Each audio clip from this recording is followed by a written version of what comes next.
Fridays in Football, the show that's going to be heard right here in the near future. And with Coach Meyer. Urban, first of all, hello. Good to see you again. I've been watching you all week on Netflix. And man, what a week. I just have to ask you, what's it been like watching this series, which everybody's talking about? Yeah, yeah. First, good to be with you, buddy. As always, I love you, miss you. I hope you're well. Yeah, I was. I heard from so many players. That was probably the best part. I had no idea they had so many behind the scenes, whether it be workout, whether it be sideline, locker room, meeting room. I didn't realize we had all that video footage. I thought it was incredible, and I thought our players did a great job. The only thing that was disappointing is there's so many people that you have Lewis Murphy, you have Chris Leak, you have Pouncies, you have the best player in maybe college football history, Percy Harvin. There's so many great players. Justin Tradow. I mean, there's just so many guys that you just wish Carlos Dunlap would have been able to. But I know they tried, and they kept. I talked to them a little bit during the whole process that you have to squeeze everything into those segments, and you know how TV works. Well, we talked about it beforehand, and I was concerned it was going to be a hit job. You kept assuring me it wasn't going to be that way. And then I saw it, and you know how fans react sometimes. Gator fans loved it. Uh, FSU people, not so much, or whoever. But in our show, which we did all week, it's all they could talk about. And then you got the critics who always got to say, well, they didn't tell this part, didn't tell that part. Urban, as you remember, I was with you a lot during those days. As a matter of fact, in my hand, I hold this book called Urban's Way. And that year, between championships, I was privileged to go inside with the program with you. You guys allowed me to be in there and be in locker rooms and all that. So I think I know a little bit about it. I don't know everything. There's an awful lot of people who think they know everything, who know nothing. But regardless of all that, what I think you did was you took the high road and you said, I'm going to do this thing. And, I'm not the producer of the show, unlike what people think. Well, Urban didn't say this and Urban didn't say, you didn't pick the people. And you just said you asked people to participate. Having said that, the storyline, if you didn't get a few chills watching that, and my two thoughts real quick, and I didn't mean to dominate the conversation, but number one, how hard it was. Oh my gosh. So how hard and what everybody gave and what you gave. And I said this last night on the show. You took bullets, man. You were willing to lay everything out there. You almost cost your life. I'd say that's pretty much. And then I think the amount of sacrifice those you just talked about the video that we saw, which you said you'd never seen. That was incredible. I mean, I've never seen a program like that. It was an amazing piece of video. I don't know if you want to call it a documentary, whatever it was. I know Gator fans are buzzed about it. I want to know what it's like for you and what the reaction's been. The reaction's been phenomenal. I don't read a lot. I've gotten, I don't know, 400 text messages from former players, even Buckeyes. One of my captains sent me a text and said, about how appreciative, that I think that the bottom line is greatness is really, really hard, you know, uh, and it's not for everyone. And so I just grew up in a military family. I just studied the military. My idea was it's called crucible of training, and you make it so hard that it toughens. I don't think I know this, buddy. The toughest teams always win, and there's can be a lot of excuses, and we didn't always win. But if you get out tough, you got a problem. If you have get out selflessness, you lose. And college football in the SEC at that time and still at the highest level of football, man, it is dog eat dog. You see it every year, and the Gators going to deal with it this year. I'm hoping, and Brandon Spikes is there. I'm hoping that they are a tough, tough unit. And you have to teach toughness, you have to coach toughness, and then more importantly, you have to have leadership on your team. Like, how about Brandon Saller? Brandon Saller will go down to me as one of the great Florida greats. I know he is a great player, but that was a transition out. We were going from our first year until moving forward, and that was the illogical national champion, 2006. We were going through an offensive transition, defense was outstanding. They had great players. The previous coach, Coach Zook, and his staff recruited so well.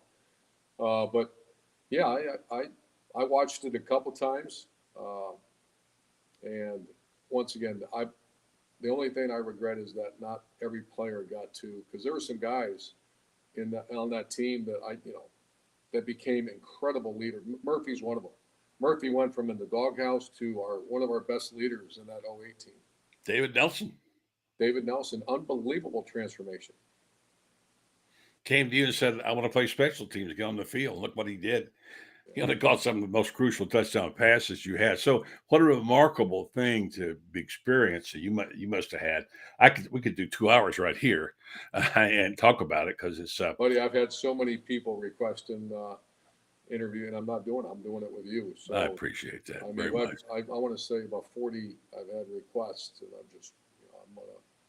I'm very loyal to a buddy, and I think it's. Full disclosure, Urban, thank you. And I'm going to say this just up front. We talked about it. I didn't know you. You didn't know me. Something clicked the first time I saw you in your first interview. And we talked about this. I don't know what it was. I didn't know you. And you said later that you asked the question, who was that guy in the glasses asking questions? And we didn't have a close personal friendship at anything. But the whole time, I just had a feeling, I'm not trying to be a genius here. I told Brady Ackman after the third game, this is the guy. And he almost laughed at me. I said, this is the guy. I think this guy can do it, And I just had a gut feeling about you, Urban, that I heard about you. I'll say this. I'll back out the microphone because I want you to talk. When I was working in Colorado, my friend Irv Brown, who I did some radio with, he would tell me, they got this guy at Colorado State. Yeah. And I said, what about it? He said, he might be the next Bear Bryant. So what do you mean by that? He said, he's a hard ass. I said, really? And he said, yeah. He said, but he's a hell of a coach. His name was Urban Meyer. Okay. Yeah. I remember him talking about that. And we talk about you every now and then. So then I met you and learned, and I followed you at Bowling Green a little bit. And then you told me the stories about what went on with you at Colorado State, the things that you went on there, how Shelley didn't want her to leave Fort Collins. She said, we have to do this. Can we stay here? And then you went, of course, went on to Bowling Green and you'd been at Notre Dame. Anyway, following your career as I did closely, then when you finally arrived, I put the pieces together in my mind a little bit about you. I thought, I wonder if this guy can last. If he can, he might be a hell of a coach. But to see it on video, and like you said, whoever got those videos or those mat drills, oh my gosh, that was unbelievable. What you had to go through to be a Gator, and then you had to commit again to everything. And you got a guy like Brandon Saller was all in on everything. And then you had Tebow, and the meshing of those two guys and the way that team came together, that's a fabulous story. I know you got to be proud of it. I am, and like I said, it was to listen to the players speak and to watch. I'm very biased. That's one of the greatest teams in college football history. The '08 team, the '06 team was the most improbable. To think about, we hung on for dear life in '05 when we lost to South Carolina, and I got booed, and the team got booed, and you go 9-3, and the game-changing time was when we beat Florida State, a very good Bobby Bowden, a very good Florida State team, and then the recruiting, bam, took off. And that was the transformational time of Florida football. And to see those players come in, our strength coach, Mickey Marotti, became, the number 2 in charge. Charlie Strong, incredible coaching staff. Most of the guys went on to be head coaches. But it's also the wear and tear. I thought that was, pretty real. And never took a day off. There's times we left, but I was never away from the phone, never away from recruiting. And that, I just tried, but I just couldn't do it. And we'd go somewhere, maximum maybe 3 days.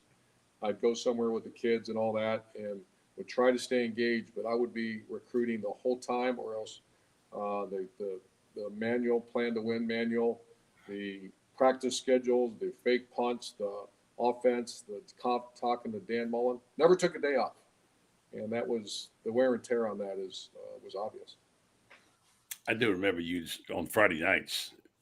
Sometimes you take off and go see your kid play football or see a football game, and I think you used to have I think Stacy would drive you out to the game, and you would watch a little bit of it, and right on during the process. And you tried, but there's just not enough urban to go around sometimes. You just can't get there to everything. I wanted to reflect on a couple of real other things that I have with the questions. I know you have a time constraint, but I want to get all this out right now while I got you and talking about this. Uh, I remember specifically the night we were on a boat in Longboat Key with the coaching staff. I was privileged to go with you guys, and that's the night of the NFL draft. And you had so many guys going. I think you had 3 first rounders that night, and you were worried sick about Tebow because you're just nervous about him not going to the first round. And remember, we didn't know what was going to happen because in the end, the team we thought were going to take him didn't take him. And I think we were piling in the car when we heard the news that Tebow had been drafted. And it was such a look of joy and for you and on that whole thing is so. I know it must have been a remarkable feeling for you. But what a night to be there with you guys that night in that boat where everybody's watching. You guys are getting them. I don't remember who all got drafted. There were 3 guys in the first round. Tebow got drafted, and I remember seeing you get off the boat, and you were standing in the shadows, just reflecting on the whole situation. What a night that must have been for you to watch that. It was, and it was, I believe, after the '09 season. So there's still that part of your soul was missing because once again, I thought one of the greatest teams in college football history, '08 and '09, and I think Tim said it, Spike said it, Stamper said it, that we missed. We went 13-1. We went undefeated. Our goal was to do something Florida's never done, and that's be undefeated in the SEC. Think about that. And I know Georgia just did it. It tells you how good their team was. So, yeah, it was a great reflective moment to see. One of the great rewards is to see players, capitalize and live their dream, and to see a first rounder, a guy that obviously I feel very strong about that put there. You can't say, I wish Tebow would have done a little bit more for Florida. Can't say that, but you can also say that a bunch of other guys too, and you wish they were mentioned. You wish they would all be first rounders, but obviously that doesn't happen. I want to say in the remaining time we got that you've been criticized for things, some justified maybe, but most of them not. Who among us hasn't been? Because you sort of polarize people. They can't quite figure you out. You've been so successful, it's 3-time champion, yet they kind of try to find something wrong. You never pulled a punch with me. We've done lots of interviews. This book right here, we did it. I remember we did this book, and there were some things in this book that you probably didn't want to have in there about some of the troubles that came up, but you didn't try to pull a punch with it. And the idea that you somehow orchestrate this Swamp King thing to make you look good in a puff piece is laughable to me because I dealt with you one-on-one, and I know that. And sometimes I can't understand people. I don't understand why do they have this impression of Urban? I don't understand it. And I've literally almost gotten in fistfights about it, So I finally said, time out. I'm not Urban's defense attorney, okay? But I kind of know a little bit about him. And I just think about the day you called me and you were working for ESPN and you decided thought you wanted to coach again, but you didn't want to tell anybody. So you said, come to my house. I went to your house, went back in Lanai, got coffee and a Danish. Shelly was there. And you said, kind of whispered, I think I want to coach again. Now, this is a true story. If I'm dying, I'm dying. And at that point in time, I said, well, when you said, I don't really want to do it right now. I want to wait for a while. I like to do it. I love my job. You showed me the studio. You had ESPN, but I think I've decided I want to coach again. And did I not say to you, Ohio State has got Luke Fickell. That's a pressure chamber, in my opinion. He probably won't last the season. And you didn't say yes or no. He's a good coach. And I said to you, and if he doesn't, Urban, they're coming for you. And you said, I'm not really ready. I said, Urban, you're not going to have a chance to say, be ready. You're going to have to take it because if you want that job, it's going to be handed to you on a silver platter. And what happened, Urban? Yeah, and I remember those days, and I remember that time. And Shelly was very upset that I wanted to take some time off and just get my mind and body right from the final couple year and a half at Florida. So, yeah, it turned. I'm from Ohio. I'm from Cleveland, Ohio. When they called, it was almost like I knew they went through the. When you look back now, the nonsense that Jim Tressel went through. I mean, think about that. Someone showed me a picture. He was on the cover of Sports Illustrated, and I look at that. But you know, I try not to.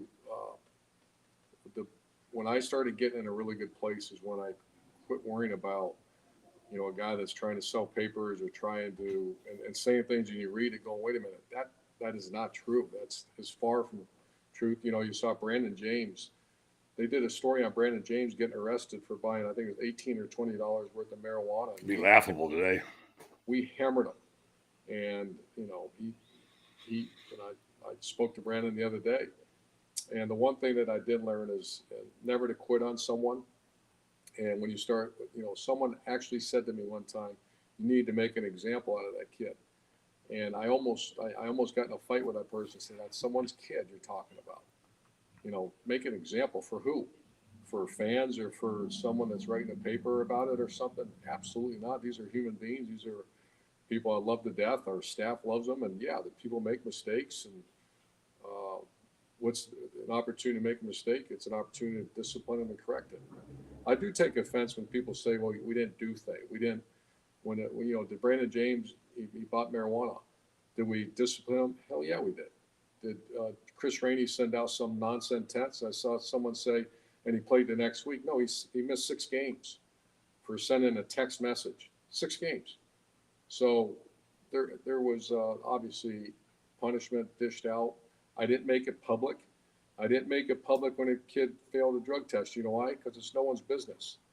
When I saw that somewhere, someone asked me about, well, you did tell the media when someone passed a drug test. I was like, why in the world would I tell you? That's between the university and the player. And so I'm pleased with the way it turned out. I'm pleased with, obviously, you know, we all look back and say, boy, I wish I would have done that a little differently. But for the most part, I'm very proud of those players and what they did. 2 things. Did I hear you say at the end of that last series, which I thought the last part was gave me chills, so listen to some of them. But when you said at the end, you talked about that something you said you would like to have the opportunity to apologize someday. I don't even remember what it was about. What was that? Just the way it ended, you know, just the way the abrupt ending and you know, I was in a battle just thinking that my health was in serious, and I believe it was. I look back now, I know it was, but you know, you give everything you can to that place. The infrastructure was so strong, the strength coach, the recruiting, the people, and I think we went 8-5 the last year, won our last bowl game, and I thought, you know, someone else can come in and even build upon what we did here. I'm not made for duration. You know, I figured that out after just my career. To last for, that's why, you know, you see guys like Saban and Dabo and some of these guys go for 15, 18 years. Bob Stoops went 18 years. But I was one of those guys that, man, it burned hot. And, I mean, to the point where exhaustion, you can't almost not get out of bed. So I knew it was, the reason I said that is just the way it ended. I wish it would have carried on. I wish it would have. Sure. You know, I read somewhere where they haven't won a championship, and Gators deserve that. Gators deserve to win. Yeah, Tim's lying about it. There's a number missing up there. That team was so good. But you pissed off Alabama the year before, and they didn't forget about it for 365 days. And people, it was a very important point in there. If I'm talking too much, I apologize. But you and Nick Saban were like neck and neck. Even some of your enemies said that if you came in there and won that game and won 3 national championships, you know, who knows what might have happened. And I'm sure your legacy is certainly fine. I mean, nothing wrong with 3 national championships, no flies on that. But I mean, really, and the way you dominated Alabama that one year without Percy Harvin, I might add, that day, you were right up there. You were at the top of the food chain as the guy. But let me say this, and doing this book again, I'm not plugging it because you can't buy them anymore because they're gone. But the deal is that your friend, you gave me a list of people. I said, who can I talk to about your career? And you gave me everybody, your relatives, your friends, your best friend in life. And I talked to them. I've interviewed probably hundreds of people about this. Your best friend told me, you don't have to worry about Urban leaving to go to the NFL or any place else. He'll probably keel over on the sidelines. That's what he said. And so and you know what? You did a few times, Keeler on the sidelines. But the ultimate goal, and the thing that makes me laugh when people think they know, to say Urban Meyer just faked an illness. I don't get that. It's crazy. Anyway, some of my friends. One more thing, and I know I'm a homer. I'm an Urban Meyer fan, and so everybody thinks I'm just going to say all good things, which I do because you're my friend and I admire you a lot. But the fact is that when someone writes this is going to really piss you off, and it pissed me off. Somebody wrote a column that said, "You use the death of a player to cover up what you were doing." I mean, really? I mean, go ask Shelley about that when that happened, Avery Atkins. It tore your guts out, and you couldn't hardly get over it. And Shelley said to you, Urban, you can't save them all. And you changed how you did and you talked about it in the special. There are two ways to do this. One's fix it, one's wipe it off, whatever, and get rid of the kid. And you said wiping that one off the board. There's only one way. And the thing about it is that Saban does a lot of the same stuff. He does some of the same that you did because you said, I'll never do this to a kid again because you felt so bad about it. So speak on that, will you? Yeah, I don't like to acknowledge someone that writes an article or something. And the best thing going is I would never read something like that or whoever wrote that. That's just someone that has no concept of what went on and the reality of what, name a coach that's successful that doesn't give players second chance. It's amazing. And, you're looking at certain programs out there right now that are going through a lot of stuff. And we did. We had far too many issues that, some extremely minor and some serious. The serious ones were dealt with. But that to this day, I'm almost 60 years old, and it still stings that you just keep thinking back. Because you talk about a beautiful player now, a beautiful person, and it was my daughter's favorite player. That tells you how close he was to our family. He was at our house all the time, and then you just saw the anguish that player was going through. I tell the story about when I got him back, and he picked me up. I was walking out to go take a jog in Florida. I see him pull up in his car, and I jumped in his car with us. Let's drive for a little while. We drove around for 20 minutes. I missed my workout because I had to go back to work, but I just sat there for 20 minutes and talking to him. And I looked over and I saw a tear rolling down his cheek. I could tell, and I just, we had him have professional help. We had him see a counselor. We were trying to work through that, but the enormous stress that was all over him. And then he left. And then, 6-7 months later is when we found out. But he went silent on us, And so, I mean, I'm sharing probably too much about someone that we all loved.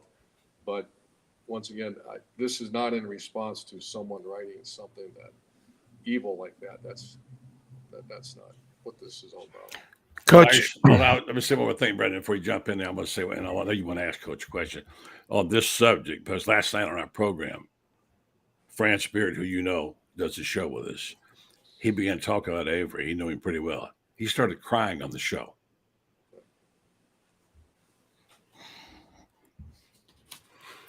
Just shows, I guess, it's a nice lead into my question is that I followed your career, obviously, and being the son of Buddy Martin, and I've read the book several times, and I'm a Gator fan, right? But the idea of the beginning of the Swamp Kings, we're just talking about how you became the head coach at University of Florida, and then you made them your players take off all the Florida gear, right, and taught these guys, what you said in the documentary about what you had to earn the right to wear Florida across your chest. I thought that was such a neat thing that's a great way to start this whole, piece, because it always seemed like you were interested in the shaping of young men than you really were winning games. And I think you always took that, I know, along your career to be one of the most important things that you did. Could you talk about that a little bit? Because I think maybe if anything was missed in that was you weren't obsessed with winning as much as you were more obsessed about making these players a good people and raising young men. And I think I don't want that to be missed. Yeah, so much of that is special forces training, special forces culture. I studied them nonstop, whether it be Navy SEALs, Army Rangers, Green Beret. I was friends with many of them. I took a USO trip. I studied it relentlessly, and I always thought that to create this piece of steel of Florida football team, Ohio State football team, you need to have the toughest, most rugged, most committed people, because what you're going to face during the course of the year is going to be really, really hard. Michael Jordan said it best. The reason he goes down in history as one of the hardest, maybe the hardest practice players, and I confirm that. I knew one of the coaches on the staff of the Chicago Bulls. He held everybody accountable. Practices were relentless. He never lost a sprint, and that's my idea. I wanted this piece of steel as we went in the game. To me, that's unfair. That's unfair if you have a team that's not built on, the crucible of training, that was built with heat, built with fire, built with commitment. And then all of a sudden you wake up one day, you're at LSU. How are you going to survive that? Or go to Tuscaloosa? How are you going to survive that? And we didn't survive all of them, but we survived a lot of them. And to this day, first I know it's right. It's science, it's history, it's the way the human mind works. Is if you are focused, if you're committed, and I mean, if you got a brotherhood within that locker room, that's a hard team to beat. And I think that's, first of all, I don't think, I know that's when you see teams win Super Bowls, when you see teams win national championships. Of course, it's talent. The most undersung group is the assistant coaches. But the real reason is because they're so physically and mentally tough that they can't be broken.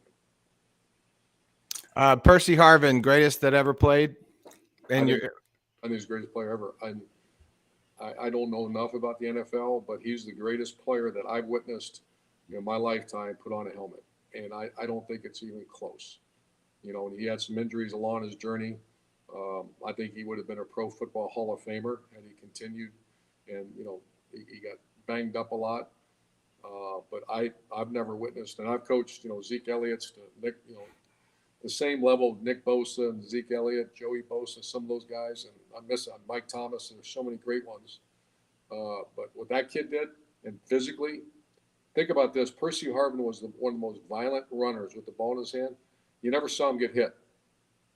You never really saw Percy. It was so smooth. It was just so his vision. He was so innate, his instinctive with the ball in his hand. Amazing player. I know we're going over our time, Urban. I appreciate you doing this. I got to get a couple more in before you go.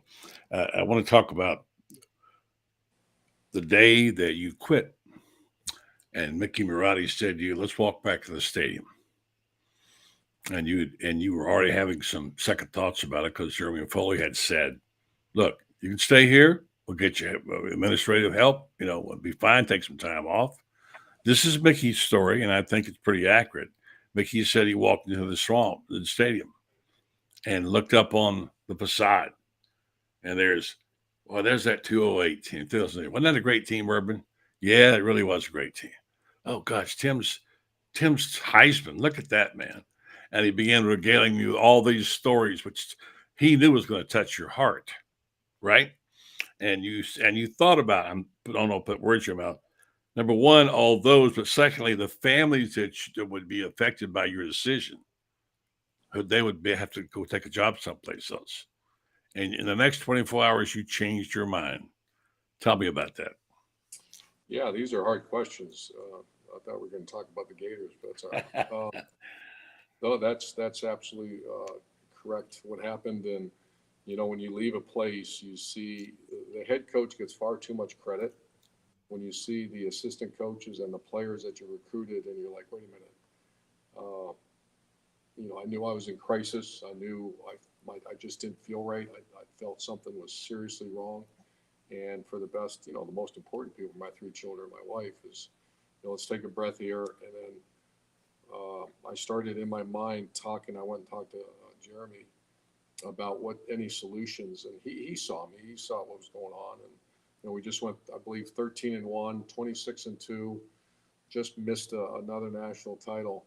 But I was a train wreck, and I started thinking about Nancy, the strength staff, the training staff, all these people that put so much into it. And, the new coach has a right and a privilege to bring in whoever he wants. So here, you wake up one day and you're 26-2 and you're out of work, and that ripped me apart.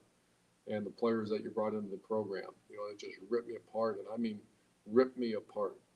And then I went up and we had a long conversation with Jeremy. Well, story. Okay, I know you got to go, but here's the thing. Here's what's amazing. You come full circle now. 19 years ago, you took a Utah team to number 4 in the nation, and you would have been in the playoffs under today's format with Utah. Turned out pretty well for you with a bowl game. What you did. Now we come full circle, symmetrical. Here are the Florida Gators and Utah Utes coming together next week on the national game. Both your teams. And it's a tribute to you that, look, you left your mark. I call Rice Eccles the house Urban built. I know the other coaches did a great thing, but that was your place, man. That's where you made your bones. What does that feel like for you, looking now at this game Thursday night and what these two teams represent? I just wish we had it. I was pushing so hard at Fox to get that game because I think it's going to be phenomenal. It's going to be. I've studied this one because obviously. Love the Gators and love the Utes, and I want to see. It's going to be. I hope no one's going to ask me to pick because I can't. It's going to be who's going to be a quarterback. Cam Rising, the quarterback at Utah, had a tough injury, an injury that takes longer than. I don't know. I don't believe he'll be ready. And I've not talked to Kyle about it. I don't want to be that guy that has inside information and then I get asked. So I have not talked to him about it. I actually went and played golf and hung out with Kyle and Morgan Scally this summer. They feel good about their team. They feel great about their program. The Gators, I just don't know a lot about. They've had a lot of transition. It's going to be the quarterback. If it's Mertz, who I recruited out of high school, and he started Wisconsin so strong. I thought, here we go, man. This guy's going to be an All-American, and it never happened. Does that mean give up on him? No. You see it all the time. They get with a different environment. You surround him with really good players, and all of a sudden this quarterback becomes a monster. It's going to be whoever plays better at quarterback in this game. Utah's a tough place to go play. It's a mile-high altitude that does impact teams. I'll never forget we played North Carolina one year, put almost 700 yards of offense on them. And I talked to guys on the staff later on. They said their kids were blown out. We went up-tempo, no huddle. And so that is a concern is if they can hang, they're coming from extreme humidity, extreme heat to altitude and no humidity. And all you got to do is get off a plane and go walk around when you hit, that altitude. It changes you a little bit. So I don't know their travel schedule. I hope they go out there a day early and get acclimated. And it's going to be whoever's quarterback plays better. And by the way, did you use that altitude? Because I was in Denver. That was the thing that the basketball team Nuggets used a lot. They pushed the ball real hard. Did you use that on your scheme? Oh, yeah. Yeah. If you played someone, we studied where the team was coming from. We had Texas A&M come to play us early in the year, and we played very well. If it's a team from the similar altitude, no, we didn't even consider that. But yeah, when you're bringing someone, it's like when you get someone come down to the swamp. If you had the northern teams don't usually come down there, but when they do, I remember Wyoming, our first year. I said, oh my gosh, there's no way they're going to melt in this heat and this humidity. So yeah, you always give that consideration. Which is worse, altitude or humidity and heat? I think humidity and heat. I think that melts you that melts you like butter. Yeah. You think, Coach? Because I grew up in Colorado, going back and forth, and I worked in covering NBA and for years, and coaches would say come out a day or two before to acclimate. Is that enough? Do you think for an athlete to really acclimate? Because it was always to me like 72 hours before you can even start breathing normal when you walked up a flight of stairs. I think in a perfect world, you'd have more time. The world's not perfect, so I'm not sure they're in school, they're in classes. Right. You have to have logistics of where to practice because those are 2 good prep days. So I've always done it a day, but I'm trying to think in my career if I've had to do that, go to altitude. I don't believe I have coming from sea level to altitude. I've been there coaching at Colorado State and coaching at Utah. That hits you right square in the jaw. Yeah. Final thing, Coach Meyer, Urban, we can't thank you enough for giving us this time. And we're excited about getting together with our Best Fridays in Football show. If we can just talk about that for a second. Hopefully we can start it next Friday if all goes well. we'll be talking about Utah and Florida probably the next day. So we're going to do this every Saturday, and we've been doing this a while. And our idea is to celebrate the game of college football and all it represents. And I love that you come in, that you're doing this show. By the way, talk about the show, Big Noon Saturday, and how you guys are going to be live at the locations and your partners. You got a new one this year. Give us a little preview of what to expect. Yeah, I love our show, buddy. And like I said, we get asked to do a lot of things, and it's kind of cool to be at my point in my life. I just pick, Buddy Martin, and to spend time with you. I do that once a week anyway. So, number one, that Big Noon Kickoff has been a big success. Ratings went all over the top last year. We have Mark Ingram's joining us from Alabama. We got to see him up close and personal. We beat him one year, and he beat us pretty good the second year. Had, I think, 180 all-purpose yards. He is a great guy. I love him. He was a type A because Reggie Bush was type A. The fans loved him. We need Mark, Brady Quinn, Matt Leinart, and Rob Stone. We have incredible producers. Once again, I'm very biased, but I think it's a great show. It's football. It's football. We have fun with it, but we want to teach the viewers something, and we want to give them relative expertise. You have Matt and Brady that were great quarterbacks. You got Mark Ingram's a Heisman Trophy winner, and we're going to take you in the locker room. We're going to take you on the field. We're going to go in pretty depth about the game. Great game. You and Tebow swap any notes about how to do TV while you were getting. Tim's doing pretty well too. He is. So is Dan. Dan Mullen's doing a heck of a job. Yeah. How about that guy? Yeah. He looked like he found a spot there for himself. Did a good job on the video on the Swamp Kings. Once again, congratulations on a tremendous job. And you didn't know either what was going to be in it. People think, well, Irvin did this. No, it was a really good story about the inside of the football team. With not only did you have the stars and Spikes and Siler and Tebow and other people, but that footage was remarkable. And folks, if you have not seen it, you're missing out on something. You can say all you want to about the haters. Go on and get it over with. But if you like football, you won't get a look like this again anytime soon. So congratulations for the success. Thanks, buddy. Great to be with you. Appreciate it, Coach Meyer. Thanks, Coach. Well, that was pretty awesome, buddy. Pretty awesome. Yeah. Good stuff. Thanks to Coach Meyer for participating. By the way, we know his audio is a little bit low. We're at these things we're doing our best. Coach takes time out of his day to sit down with us for when he does, and look, if he flips on his computer and we get video, we're happy to get whatever we can get. We can't worry about it. And we're not going to worry about it, but I'll try to heard how many interviews you did on that? One. So I'm happy with whatever it is. Well, we record these things. I'll probably re-release a fixed audio version of that. So, but that's a preview of what's to come here on the Buddy Martin Show on Fridays. Best Fridays in football, dude. Yeah, best Fridays in football. Thanks. We just wanted it to be live. I think Urban might be doing a presser or something after this. We don't know. I don't care. We got our interview. We're good. Yeah. High five, bud. Come on. All right. Good job, buddy. Yeah. All right. There you go. High five. Thanks to our sponsors. Yeah. Smash the subscribe button down on the right side. Thanks to Melvin Law. WinStar and Titan MRI. Titan MRI. Thanks for everybody. And for you subscribers, 62% of you who aren't subscribing, smash the subscribe button down on the right-hand side. Thanks for everybody come out. We are off for the weekend, I believe, buddy. So we may or may not see you, but you never know when these pop-ups are going to come in. And, some hugely famous, guest like one of Buddy's friends will come on. That's how he does. So, hey, thanks for watching, everyone. We'll talk to you soon. Love you, son.